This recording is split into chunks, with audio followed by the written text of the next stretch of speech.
Here is a question. Read it carefully and think about the answer. Let us solve it step by step. Let us first understand the key concept here. Cold dilute KMnO4, Bayer's reagent, causes S-dihydroxylthione of alkenes to give vicinal diols. NiO4 cleaves vicinal diols, periodate cleavage, oxidatively. KMnO4 NiO4 together perform oxidative cleavage directly, where the products are ketones or carboxylic acids depending on substitution. Moving on to the next step.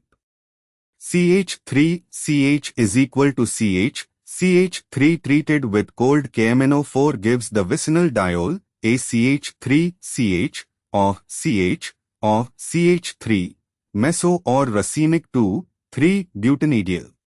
Then NiO4 cleaves the diol. Each carbon of the C to C bond that bore the OH group becomes an aldehyde or ketone. Since both carbons are secondary, each bears one H and one CH3. The cleavage gives two molecules of CH3CHO, acetaldehyde.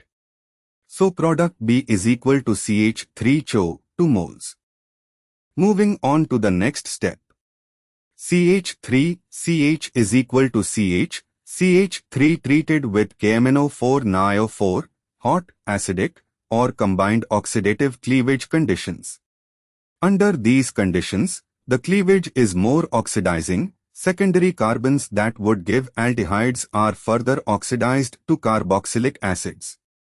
Each CH3CH is equal to carbon is secondary, has one H, so it is oxidized all the way to CH3CO2H, acetic acid. So product C is equal to CH3CO2H, 2 moles. And for the final step. Reaction, 1 cold KMnO4 gives diol, then mild NiO4 cleavage stops at aldehyde stage B is equal to CH3CHO.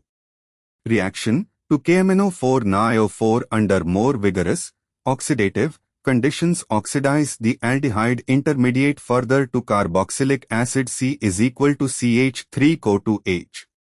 Why other options fail? B reverses B and C incorrectly. C says both give CH3CHO, ignoring that KMnO4 NiO4 oxidizes to acid.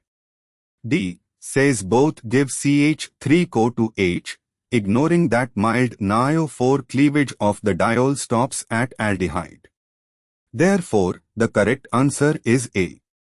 Therefore, the correct answer is option A.